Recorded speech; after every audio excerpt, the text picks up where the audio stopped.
E aí eu também vou, então, compartilhar a tela.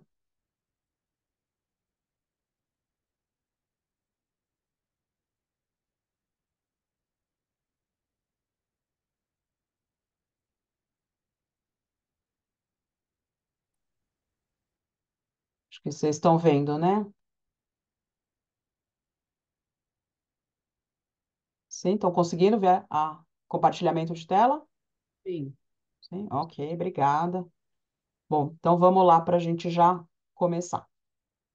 Então, essa é a aula 4.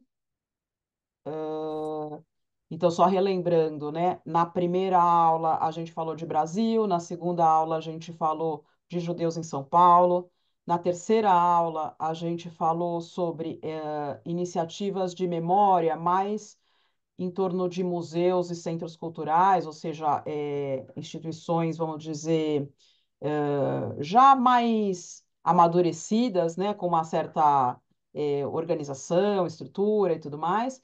E agora, nessa aula, o que eu separei, na verdade, cinco ideias ou cinco iniciativas que estão sendo feitas no campo da memória judaica no Brasil. É claro que mais iniciativas estão sendo, né, pensadas, desenvolvidas aí em outros lugares, fora de São Paulo, enfim, fora dos grandes centros, né, coisas que talvez a gente nem tenha tido contato, mas a ideia aqui é pensar cinco exemplos, se a gente tiver tempo, senão vão ser quatro exemplos, tá bom? Então, e aí o que eu fico pensando, né, já compartilhando um pouco com vocês, eu imagino que algumas dessas iniciativas elas vão continuar da mesma forma e talvez outras iniciativas elas sejam levadas para dentro dos museus ou dos centros culturais, enfim, elas acabem também amadurecendo, né? Então essa é uma dúvida, né? Como é que essas iniciativas elas vão se desenvolver? Bom, aqui só para mostrar para vocês, então, esse é um quadro do Arie Wagner, que é uma pessoa que também fez o mestrado e o doutorado no nosso programa, né? E ele, além de antropólogo, mestre e doutor em estudos judaicos, ele é um pintor, né? E algumas das pinturas que ele faz retratam, então, cenas judaicas. Então, esse é um casamento judaico, por exemplo. Bom, então, eu elenquei cinco iniciativas, não sei se a gente vai conseguir cobrir as cinco. Então, quais são? Então, em São Paulo, a gente vai falar do projeto Comunidade Judaica da Moca, que é um projeto que eu e a Miriam, que está com a gente aqui, estamos desenvolvendo com o apoio da comunidade da Moca, tá? Depois, a gente acompanhou muito de perto essa iniciativa Judeus do Egito, 70 anos do exílio, também em São Paulo, então não é um trabalho nosso, mas a gente está muito próxima, né, da pessoa que idealizou essa iniciativa, então por isso que a gente tem propriedade também para falar um pouquinho. Depois, no Rio de Janeiro, a gente tem os 150 anos da sinagoga Shel Gemilut Hassadim, também trabalho meu e da Miriam. Na região sul, eu tenho procurado entender um pouco mais esse projeto que une turismo e memória na região de Quatro Irmãos, bem interessante. É uma coisa que eu tenho tomado contato, né, recentemente. E, se der tempo, falar sobre o projeto Amazônia Judaica, que também é um projeto que a gente está muito próximo, eu e a Miriam. Então, como eu falei para vocês, com certeza há muitos outros exemplos. Então, a gente falou sobre a comunidade de Parintins, no Amazonas, que tem, né, uma sala num museu. Existe uma iniciativa na Ilha de Marajó, no estado do Pará, também de memória judaica, que é bem interessante. A região de Nilópolis, que fica muito próximo ao Rio de Janeiro, né, na região metropolitana do Rio de Janeiro, que também teve uma tentativa de patrimonialização, né, que, pelo que a gente sabe, está um pouco abandonada, mas, enfim, existe uma ideia aí. O Memorial de Vassouras, também no Rio de Janeiro. Então, só para falar que muitos outros exemplos a gente poderia falar aqui, né? Mas, então, escolhi esses.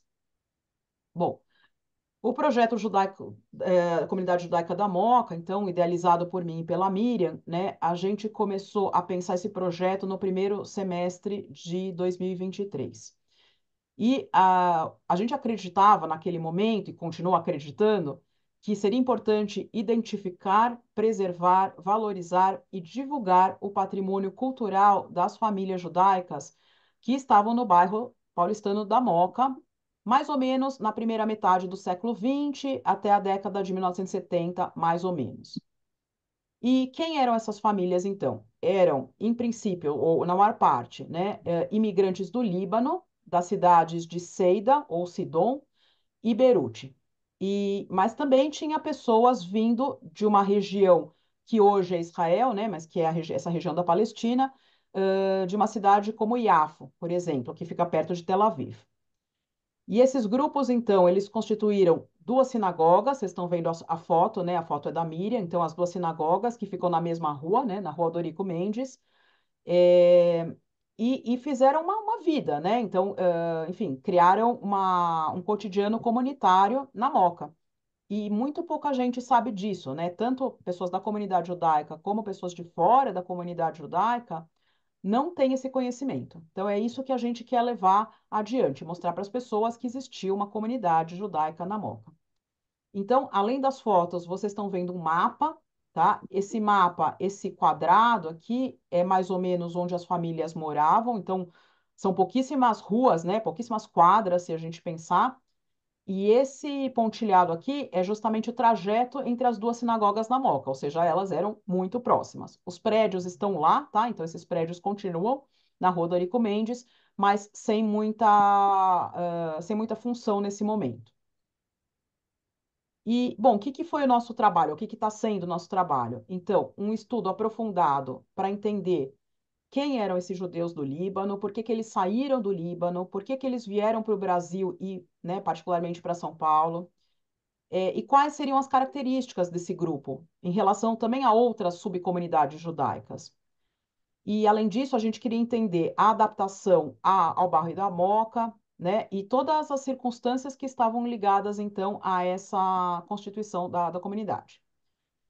E, então, depois dessa primeira pesquisa, a gente conseguiu listar quais seriam os sobrenomes, que é uma coisa bem difícil, né? Descobrir quem eram essas famílias, uma vez que elas não estão mais na Moca. Então, a gente conseguiu fazer esse trabalho, conseguiu peneirar, né, e listar quem seriam esses sobrenomes. E daí a gente pensou em um roteiro para as entrevistas que a gente queria conduzir. E além disso, além das entrevistas, a gente visitou as sinagogas, a gente visitou o bairro, né? E foi então fazendo vários contatos com essa comunidade para conseguir acervo. E aí, como justificativa desse projeto, como eu estava falando para vocês, né? Primeiro que ninguém sabia muito disso, então a gente queria justamente mostrar para o mundo o que estava acontecendo, né? Quais eram os judeus da Moca, que comunidade tinha se formado lá. E o nosso grande norte é a tese que virou livro de uma pesquisadora chamada Raquel Mizrahi. Então, até hoje, né, o livro da Raquel Mizrahi é a nossa grande fonte de consulta. E então, através das pesquisas que a Raquel desenvolveu na década de 1990, foi possível reconstituir a trajetória desse grupo, né? A sua imigração do início do século XX até a constituição da Moca e depois, né, o declínio dessa comunidade que hoje ela continua existindo, né? Os descendentes dela continuam, enfim, continua sendo uma comunidade importante, não numericamente, né? Mas com uma especificidade importante. E essas pessoas, então, estão no bairro de Higienópolis, né? Elas não estão mais na Moca, em grande parte estão em Higienópolis. Então, onde a gente está hoje? A gente tem 33 entrevistas que foram iniciadas em outubro de 2023, depois de um apoio financeiro que a gente conseguiu dentro da própria comunidade. Então, claro, essas iniciativas que não são institucionalizadas, elas são muito complicadas pela parte do fomento mesmo, né? Quer dizer, como é que você estrutura um projeto desses? No nosso caso aqui, a gente teve, então, o apoio financeiro da comunidade, continua tendo, né? Para que a gente gravasse as entrevistas em vídeo, né? E além delas, a gente tem algumas entrevistas em áudio, a gente tem outras conversas informais que a gente foi anotando, a gente tem fotos de documentos, fotos das famílias, de eventos comunitários, de celebrações, e também a gente tem fotos de alguns objetos, né, que esses imigrantes que hoje já estão, sei lá, na segunda, terceira geração, né, então hoje a gente não tem ninguém vivo da primeira geração, né, mas a gente conseguiu fotografar objetos que estão nas famílias. E a ideia é que a gente consiga fazer ou uma exposição e ou um livro, né, de memórias. Então a gente vai ver como é que a gente vai conseguir caminhar. Então, vou mostrar para vocês um trecho muito pequeno de uma entrevista, das primeiras que a gente fez em outubro de 2023, com o senhor Alberto. O senhor Alberto, então, ele já é a segunda geração, né? Foi o pai dele que nasceu no Líbano, ele já nasceu na Moca, em 1944. E aí, então, trazendo um trecho que eu acho que é bem simbólico, né? Diz o seguinte. Meu pai nasceu na cidade de Sidom e tinha um bairro onde morava todo o pessoal que veio para Moca também. Era um tipo de um cortiço, um quintal grande com várias casas. Durante a Primeira Guerra, para não lutar, o pai dele, né, ele está falando do avô, se refugiou na montanha. E o meu pai e os irmãos, que eram muitos, se revezavam para levar comida lá para ele na montanha. Depois, terminada a guerra, a situação muito difícil, todos eles começaram a emigrar. Uma parte foi para os Estados Unidos e meu pai, com 17 anos, veio para o Brasil. Então, eu acho bem interessante esse trecho, um trecho muito pequenininho, a gente pode descobrir, né, que a vida no Líbano não era fácil, que eles eram pobres, que existia uma instabilidade política e uma insegurança, né, por parte dos judeus que estavam vivendo lá, e que o Brasil era visto como essa terra prometida, né, junto com os Estados Unidos. É, e aí ele fala, né, todo o pessoal que veio para a Moca habitava o mesmo lugar. Então é interessante que a Moca ela acaba sendo uma reprodução, né, da vida que eles tinham lá.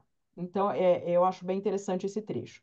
E por fim, queria mostrar para vocês o solidel que o Alberto está usando, né? A gente chama de kippah em hebraico, que vocês estão vendo que não é o solidel preto, que muita gente tem, né? A ideia é que o solidel é preto. Vocês estão vendo que é um solidel bem diferente, porque, né, no Líbano se usava alguma coisa desse tipo.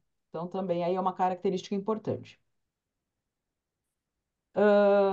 E aí, então, essas imagens para mostrar para vocês um pouco do acervo que a gente conseguiu. Então, vocês estão vendo uma certidão de casamento, né, que foi oficializada na Moca, objetos trazidos pelos imigrantes, tá? E fotos dos entrevistados.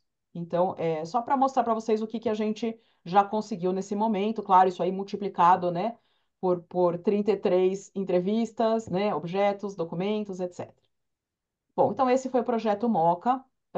E aí, continuando, uma outra iniciativa bastante interessante é essa sobre os judeus do Egito. Então, vocês estão vendo que cada iniciativa está ligada a um subgrupo, né? E é um pouco diferente um do outro.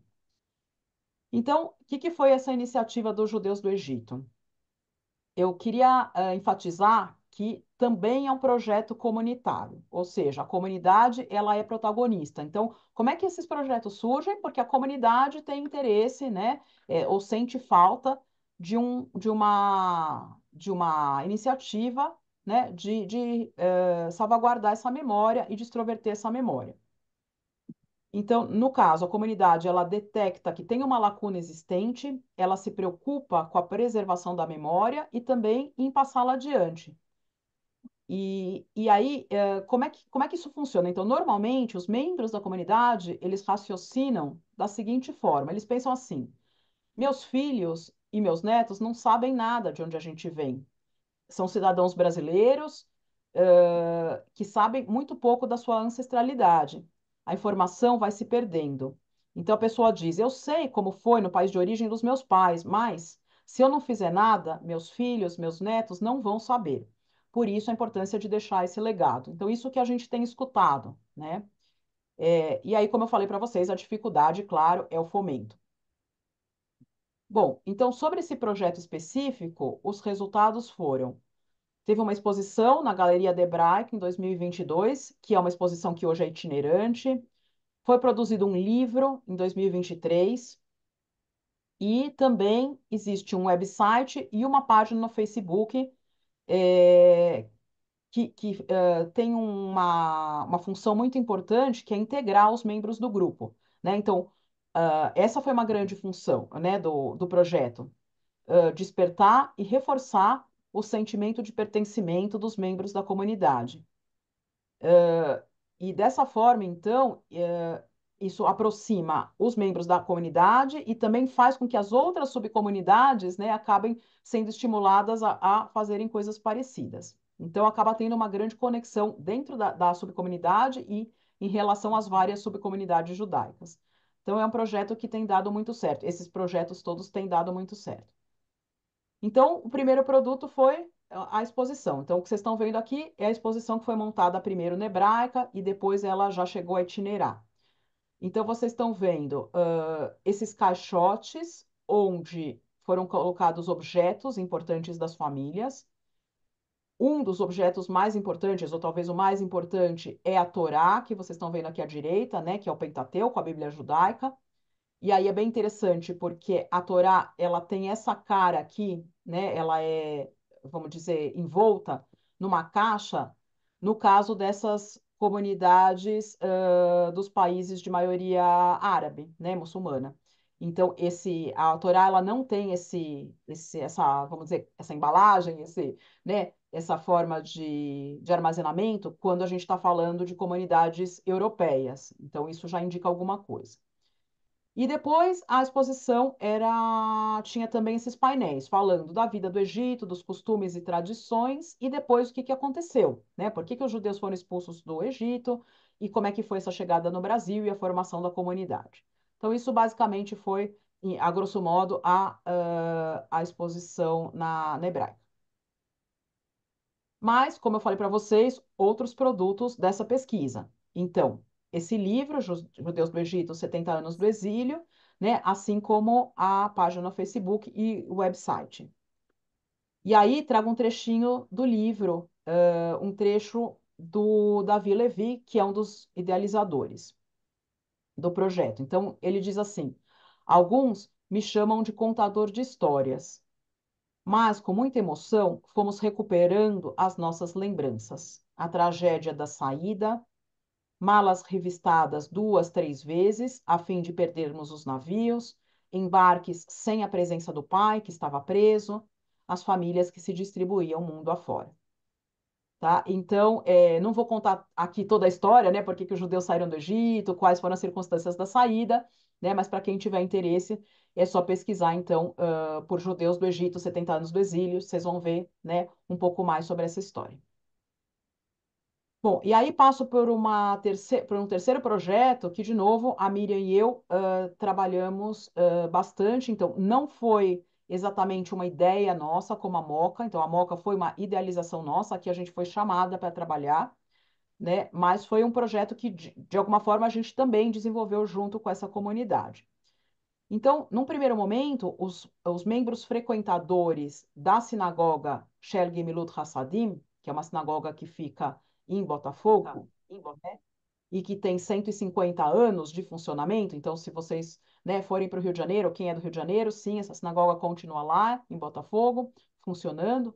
Né? E esses frequentadores, então, eles tiveram a ideia de pensar numa iniciativa, né, que fizesse com que os descendentes, né, dessas famílias que vieram do Marrocos, né, tivessem essa memória eternizada. Então, como eu estou falando para vocês, é uma comunidade que veio em grande parte do Marrocos, eles passaram pela região amazônica e se estabeleceram no Rio de Janeiro, mas tem gente também que veio direto do Marrocos para o Rio de Janeiro. Essa iniciativa começou a ser alinhavada no início de 2022 e os seus objetivos eram resgatar, registrar e difundir a passagem dos 150 anos da fundação da sinagoga mais antiga da cidade e uma das mais antigas do Brasil. E então a Miriam e eu fizemos parte da equipe de pesquisa do projeto desde o começo. O que a gente fez então? A gente trabalhou em pesquisa documental, pesquisa bibliográfica, iconográfica e principalmente o que a gente fez foram as entrevistas de história oral. Muitas, né? E o resultado foi a publicação de um livro que tem artigos e que também tem depoimentos de história oral. O livro foi lançado no ano passado, na comemoração dos 150 anos, justamente, e esse lançamento fez parte do Congresso Internacional de Estudos Sefarditas, né, que aconteceu no Museu da República, no Rio de Janeiro. E da mesma forma que os projetos que a gente já falou, aqui também a preocupação era com a coesão da comunidade e com a continuidade das atividades da sinagoga. Ou seja, era preciso que a nova geração soubesse mais acerca da história de seus pais e avós e que fosse motivada e se sentisse engajada a apresentar propostas para os novos tempos, para que o trabalho de seus antepassados na constituição e manutenção da sinagoga e da comunidade não tivesse sido em vão. Então, mostrando para vocês, por exemplo, isso aqui é a capa do livro, tá? E à esquerda é justamente o decreto que aprovou os estatutos dessa sociedade, né? Então é bem interessante porque essa sinagoga ela foi fundada em 13 de janeiro de 1873 através de um decreto imperial. Então, esse decreto aprova os estatutos da sociedade, né, com a chancela de Sua Majestade, o Imperador. Então, é bem interessante. E aqui eu quis mostrar para vocês, então, dar algumas caras, né? É claro, a gente entrevistou muito mais gente do que isso, né? Mas para vocês verem que tem todo tipo de gente mais velha, gente mais nova, gente mais conservadora, menos conservadora, né? E pessoas de várias gerações. Então, aqui a gente tem marroquinos e descendentes de marroquinos. E eu gosto muito de uma frase, né, que foi escrita pelo historiador Paulo Valadares, que está no livro. Ele diz o seguinte: eles saíram do Marrocos, mas o Marrocos não saiu deles. Ou seja, a sensação de pertencimento, né, como judeus marroquinos, é muito importante. E aí vocês estão vendo que aqui embaixo são quatro jovens, né? Então, justamente os jovens foram também colocados nesse projeto, né? Para que eles fossem então incentivados e para que eles se sentissem pertencentes e que entendessem que eles precisam continuar. Então, uma das pessoas, por exemplo, que a gente entrevistou, uma pessoa jovem, diz o seguinte: a Shell, é o nome da sinagoga, é muito mais que um templo para se ir rezar. Ela tem alma, ela abraça seus integrantes. Cada um ali não representa um número, mas uma pessoa que conhecemos, que sabemos de sua vida, história, trajetória. Chegar lá traz o conforto de estar em família. Então a gente vê a importância, né, da sinagoga, da comunidade, a questão do pertencimento. Bom, um outro projeto que, como eu falei para vocês, que é novo para mim, então eu estou aprendendo um pouco sobre ele. Quer dizer, o projeto ele é novo e eu também estou tendo contato com esse projeto nos últimos meses, mas que eu tenho achado muito interessante porque ele é o polo de turismo histórico judaico de Quatro Irmãos e região, né? Ou seja, são judeus russos, né? Que foram para o Rio Grande do Sul. Mas o que eu acho muito interessante porque ele é um projeto de memória que é resultado de uma parceria público-privada, com foco não só na memória sob o formato de um museu, mas também sob o formato de um projeto de turismo, né? Então, isso eu acho bem interessante, acho que é um dos únicos no Brasil. Então, como eu falei para vocês, esses primeiros russos se estabeleceram no norte do Rio Grande do Sul, a 350 quilômetros da capital. Então, a gente está falando de lugar que é bem mais perto de Santa Catarina do que de Porto Alegre. E esses russos, então, chegaram no começo do século XX. Então, é uma parceria da Prefeitura de Quatro Irmãos, e aí eu descobri que Quatro Irmãos tem só 1.500 habitantes, né? É uma cidade super pequena. E do lado privado, a gente tem a comunidade judaica do Estado, com o apoio do Instituto Marco Chagall, de Porto Alegre. Então, aqui a gente vê alguns diferenciais desse projeto, né? Algumas coisas que são bem particulares desse projeto. Primeiro, é uma extroversão de uma história única na imigração judaica, porque é uma imigração incentivada para as colônias agrícolas de Philipson e Quatro Irmãos. E também o fato de incluir um patrimônio edificado, que é esse prédio que a gente está vendo aqui, esse imóvel, né? E além disso, existe um patrimônio a céu aberto. O Sérgio Lerer, que é um dos idealizadores desse projeto, um gaúcho que hoje mora em São Paulo, ele compara o projeto à Inhotim judaica, né? Inhotim, não sei se todo mundo está familiarizado, é um projeto também de um museu a céu aberto que fica em Brumadinho, em Minas Gerais, né? Então, o Sérgio Lerer fala que esse é um projeto à semelhança de Inhotim. Então, a gente vê uma parte que é um imóvel, que é onde funciona o Memorial da Imigração Judaica. Aqui na foto do centro, justamente a parte interna desse memorial. E aqui à direita, a gente tem o cemitério. Então, existe um cemitério judaico, que hoje, né, não é mais usado, mas que faz parte desse patrimônio a céu aberto. Então, o Memorial da Imigração Judaica, que funciona naquele prédio, ele está instalado onde funcionou o Hospital Leonardo Cohen, que é o primeiro hospital judaico do Brasil, né? Então, a gente aqui em São Paulo está acostumado a pensar que o Hospital Albert Einstein é o grande, né, hospital que foi idealizado pela comunidade judaica, mas na verdade a gente fica sabendo que não, que no Sul já existia um hospital judaico em 1927. E esse hospital funcionou até 1961. O imóvel é tombado na esfera municipal e a ideia do memorial é proporcionar, por meio de uma expografia, uma visão da história e da cultura daqueles que vieram para essa localidade em busca de sobrevivência, assim como de uma manutenção da sua identidade étnica e religiosa. A rota turística ela vem sendo desenvolvida principalmente no último ano. E aí, o que envolve então essa rota turística? Um percurso pela antiga Fazenda de Quatro Irmãos, que é considerado um sítio histórico, que fica nos municípios de Quatro Irmãos, Jacutinga e Erebango. Então, são três municípios hoje. E é um projeto que pretende assinalar o passado judaico da região em conexão com outras imigrações, como a alemã, italiana, polonesa, açoriana e ucraniana.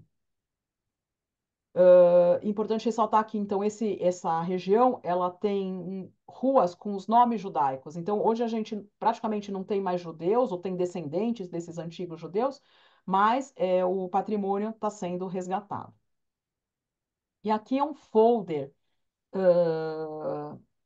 que é bem interessante porque diz assim: município de Quatro Irmãos, cidade símbolo da imigração judaica no Brasil, né? Então é uma cidade super pequena, de 1.500 habitantes, mas que está fazendo um trabalho, né, de resgate da história judaica, da memória judaica, pensando nesse patrimônio a céu aberto. E por fim, acho que eu vou conseguir terminar a tempo, o projeto Amazônia Judaica, né? Esse projeto ele foi concebido em 2010. Ele é um arquivo virtual, então ele tem uma cara um pouco diferente, né? Então ele não tem, a gente não está falando de um patrimônio edificado, nada disso. A gente está falando de um acervo, basicamente, de um arquivo, de um acervo digital. Ele foi pensado pelos irmãos Elias e Davi Salgado, quando a presença judaica na Amazônia estava fazendo 200 anos. Em termos de fomento, como a gente falou, todos esses projetos têm uma grande dificuldade, né? No caso aqui, o apoio vem de famílias judaicas de origem marroquina, que pertencem às comunidades de Manaus, de Belém e algumas estão no Rio de Janeiro. Esse projeto pretende ser a referência para a memória do judaísmo amazônico, publicando livros, revistas e também servindo como banco de dados para pesquisas de diversos tipos. Nos últimos tempos, esse projeto ele foi expandindo um pouco o escopo. Então, hoje ele está pensando não só o judaísmo amazônico, mas também o sefaradismo, né, brasileiro. E é nessa linha, então, que esse projeto está promovendo congressos internacionais de estudos sefarditas. E o próximo deve acontecer em Lisboa, numa parceria com a Faculdade de Letras da Universidade de Lisboa. E o tema, então, em 2025, vai ser Judeus no Mediterrâneo e suas diásporas, intersecções econômicas, sociais e culturais. Aqui um mapa, só para ilustrar o que, quando a gente está falando de Amazônia Judaica, a gente está falando de toda essa área aqui em torno dos rios. Então, se hoje a gente está falando das capitais, de Belém e de Manaus, na verdade, os judeus eles estavam espalhados nos rios. Hoje não mais, mas é essa memória, né, que está sendo preservada. Então, a gente está falando de cidades como Itacoatiara, Maués, Parintins, Oriximiná, Óbidos, Santarém, Alenquer. São regiões no que eles chamam de Baixo e Médio Amazonas, e que foram muito importantes em termos de um passado judaico na Amazônia, tá? Aqui, só para mostrar algumas fotos, então, no banco de dados desse projeto, a gente tem histórias dessas famílias, por exemplo, tá? Que são famílias cuja origem está ligada a essa região, então a família Elmale Salgado, a família Sarraf, a família Serruia, a família Azulay, por exemplo. E aqui embaixo eu quis mostrar para vocês uma coisa bem recente que aconteceu agora há poucos meses, que foi um encontro no Marrocos. Então, alguns pesquisadores, inclusive gente do Brasil, né, se deslocou para o Marrocos e existiu então uma reunião muito importante, foi a primeira reunião de judeus marroquinos no Marrocos, né? E a ideia então é que se estabeleça uma rede de intercâmbio desses judeus marroquinos que estão espalhados pelo mundo, né? Não só no Brasil, mas em vários lugares do mundo. E aí, gente, consegui fazer tudo no tempo previsto. Antes de falar para vocês, muito obrigada, né, por estarem aqui, por terem participado, eu ia pedir encarecidamente que vocês preenchessem essa avaliação. Eu vi que a Miriam já colocou aqui no chat, então, o link, tem aqui também nos slides, e eu vou mandar para vocês por e-mail também, tá? Na verdade, acho que são 4, 5 perguntas, mas basicamente o que vocês acharam de positivo, o que não foi tão bom, o que pode ser melhorado para os próximos cursos, e principalmente o que vocês gostariam de ver que vocês não viram aqui, né? Quer dizer, porque eu entendo que os interesses são muito diversos, mas é legal escutar de vocês, então, o que vocês buscam num curso como esse. Tá bom? Então, muito obrigada. Eu vou. Só tem uma dúvida aqui do Luiz, que ele Pois não. perguntou se as aulas vão ficar disponíveis. As aulas, elas em princípio vão ficar disponíveis. O que a faculdade me disse é que elas vão para um link do YouTube da FEFELESH, da própria faculdade. Então, amanhã eu vou mandar as gravações para o pessoal que cuida disso, e aí eu vou escrever para vocês como é que vai funcionar a disponibilização, tá? Então, eu não sei quando que se isso é rápido, se existe alguma edição, eu vou ter que perguntar, mas em princípio, sim. E aí, então, queria abrir para vocês. Eu acho que até vou parar de gravar, gente, só um minutinho. É, a Daniele agradeceu, né? Falou que uma pena que passou tão rápido. O curso é rápido mesmo, né? Deixa eu só